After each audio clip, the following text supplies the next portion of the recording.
అండి. నమస్తే. నేను మీ లక్ష్మీ చౌదరిని. వెల్కమ్ టు మిస్టీ మధురంలో తెలుగు ఆడియో స్టోరీస్. మనసా స్మరామితో కొత్త కథతో మీ ముందుకు వచ్చేసాను. ఇది మీ మనసుల్ని పూర్తిగా దోచేస్తుందని నా నమ్మకం. మరి కథలోకి వెళ్ళిపోదాం. కథలోకి వెళ్ళే ముందు ఎప్పట్లాగే చిన్న రిక్వెస్ట్. లైక్స్, హైప్స్ ఇవ్వడం మర్చిపోకండి యార్.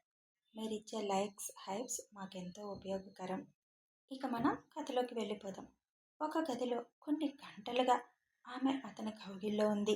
ఎంతసేపటికి అతనిలో ఆవేశం తగ్గడం లేదు, అలుపు తగ్గడం లేదు. మళ్ళీ మళ్ళీ ఆమెని అల్లుకుపోతూనే ఉన్నాడు. అతను ఆమెను ప్రతిసారి సారీ సారీ అని చెబుతూనే ఉన్నాడు. అతన్ని తట్టుకోవడం ఆమె వల్ల కావడం లేదు. అయినా ఆమె అతని నుండి విడివడాలి అని అనుకోలేదు. అతను చేసే గాయాలను కూడా పెదవులపై చిరునవ్వుతో భరిస్తుంది. ప్రతిసారి మొదటిసారి అన్నట్లుగా ఇంకా ఇంకా ఆమెలో ఏదో కావాలి అని అతని అన్వేషణ. ఆమె కంటి నుండి కన్నీరు కారుతూనే ఉంది. అది బాధ వలన, ఆనందం వలన ఆమెకే తెలియాలి. బెంగళూరు రాత్రి 9 గంటలకి హోరున కురుస్తున్న వానలో తడుచుకుంటూ ఒక 22 అమ్మాయి పరిగెత్తుకుంటూ వస్తుంది. ఆమె వెనుక ఒక 6 మదమెక్కిన మగాళ్ళు తరుముతున్నారు.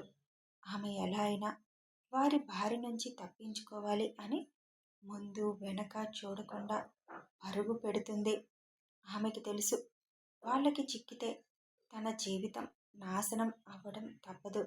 అందుకే ఓపిక నశిస్తున్నా, ఒంట్లో సత్తువ లేకపోయినా తనని తాను కాపాడుకోవడానికి ప్రయత్నం చేస్తుంది ఆమె. అదే దారిలో ఇంకో వైపు నుంచి ఒక కారు స్పీడ్గా వస్తుంది. ఒక 60 ఏళ్ల అతను ఆ కారు నడుపుతున్నాడు. వెనక సీట్లో 27 ఏళ్ల అతను మత్తుగా తూలుతున్నాడు. చాలా యారోగెంట్గా బిహేవ్ చేస్తూ తనని తానే గాయపరుచుకుంటున్నాడు అతను. అది చూసి డ్రైవ్ చేస్తున్న అతను చాలా బాధపడుతూ కారు స్పీడ్ ఇంకా పెంచాడు.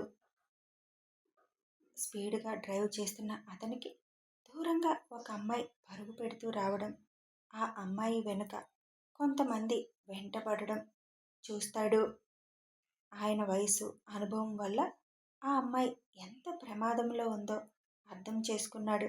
కానీ ఇప్పుడు తను కాపాడగలడా, వాళ్ళని తను ఆపగలడా అనుకుంటూనే ఒక ఆడపిల్లని చూస్తూ ప్రమాదంలో వదలలేక కారు స్పీడ్ ఇంకొంచెం పెంచి ఆ అమ్మాయి ముందు సడన్ బ్రేక్ వేసి ఆపుతారు అతను.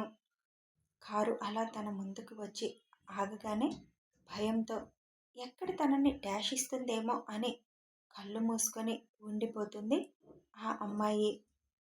అమ్మా, తొందరగా కారెక్కు అని ఆయన గట్టిగా కేక వేయగానే షాక్ నుంచి బయటికి వచ్చి స్పీడ్గా కారు దగ్గరికి వచ్చి ఎక్కేలోపే వాళ్ళు తనని చేరుకుంటారు.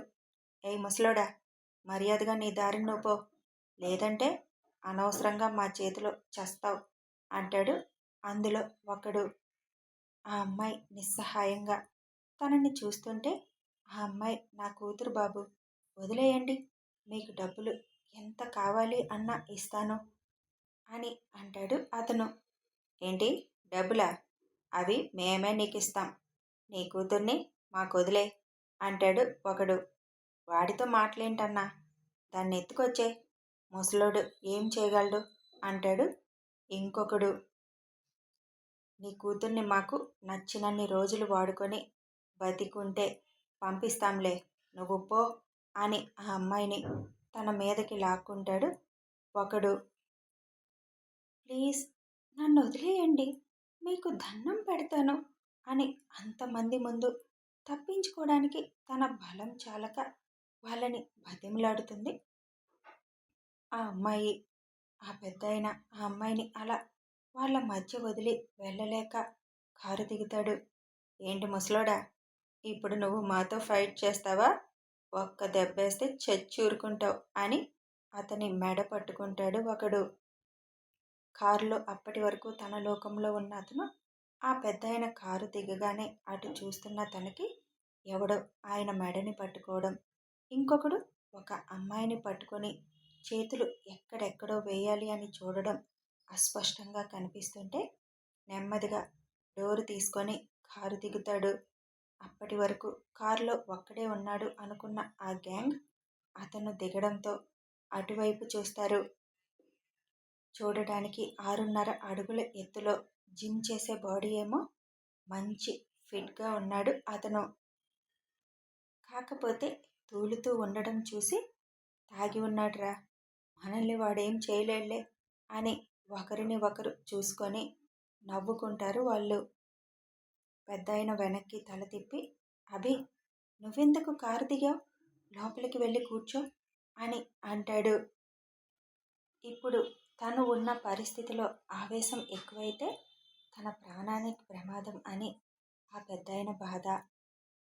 అప్పటికే వర్షం నీళ్ళల్లో తడవడం వల్ల కొంచెం మత్తు వదిలినట్టు అనిపించి, రేయ్, ఆయన్ని ఆ అమ్మాయిని వదిలేసి వెళ్ళండ్రా అంటాడు అభి.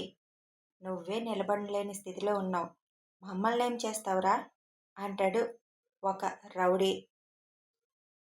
అన్నా, వీళ్ళతో మాటలేంటి? ఇప్పటికే టైం చాలా వేస్ట్ అయింది. మనం 6 ఉన్నాం. తొందరగా వాళ్ళని పడుకోబెట్టి పోదామా? ఎదురుగా ఇంత అందాన్ని పెట్టుకొని డిస్కషన్ అవసరమా అంటాడు వాడిలో ఒకడు. అప్పటికే ఆ పెద్దాయన చెయ్యి పట్టుకున్న వాడి దగ్గరికి వచ్చి వాడి చెయ్యి పట్టుకుంటాడు అభి. అంతే, వాడు చేతిలో నరాలు తెగినట్టుగా అరుస్తూ ఆయన మెడ మీద చెయ్యి వదులు చేస్తాడు.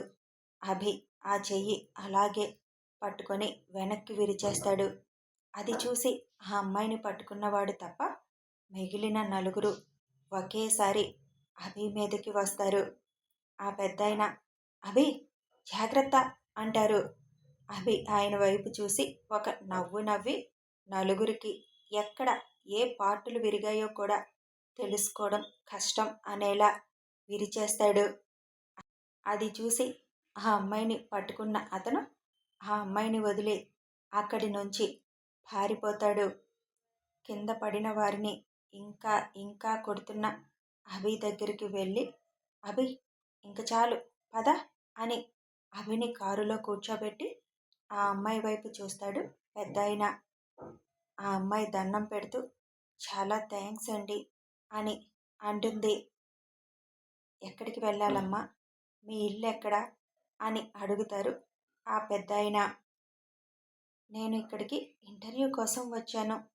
మా ఊరు వెళ్దామని స్టేషన్కి వెళ్ళడానికి ఆటో ఎక్కితే ఇలా వీళ్ళు అని చెబుతూ సమయానికి మీరొచ్చి రక్షించారు అని అంటుంది.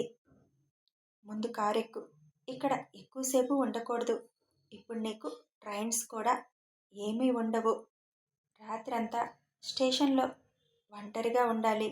నేను కొంచెం అర్జెంటుగా వెళ్ళాలి. మా ఇంటికి వెళ్దాం. నీకేం భయం అక్కర్లేదు. రేపొద్దున వెళుతూ రా అని అంటారు ఆయన. ఆ వర్షంలో తెలియని ఆ ఊరిలో అర్ధరాత్రి ఒంటరిగా వెళ్ళలేక జరిగిన విషయానికి భయంతో ఉన్న ఆ అమ్మాయి ఇంకేమీ ఆలోచన చేయకుండా కారు ఎక్కుతుంది. అదే తన జీవితాన్ని ఊహించని మలుపు తిప్పుతుంది అని ఆ క్షణం తనకి తెలియదు. కథ కొనసాగుతుంది. ఇది ఇంట్రడక్షన్ పార్ట్ అండి. మరి అభిరామ్ అవనిల ప్రయాణం ఎలా సాగబోతుంది అనేది ముందు ముందు తెలుస్తుంది. కథ మాత్రం చాలా మిమ్మల్ని మనసుకి హత్తుకుంటుందని చెప్పగలను. వీడియో నచ్చితే ఒక లైక్ చేయండి, షేర్ చేయండి, అలాగే కామెంట్స్ రూపంలో మీ అభిప్రాయం తెలియజేయండి. కొద్ది రోజులు చిన్నది పెద్దదని చూడకుండా ఫాలో అయిపోండి.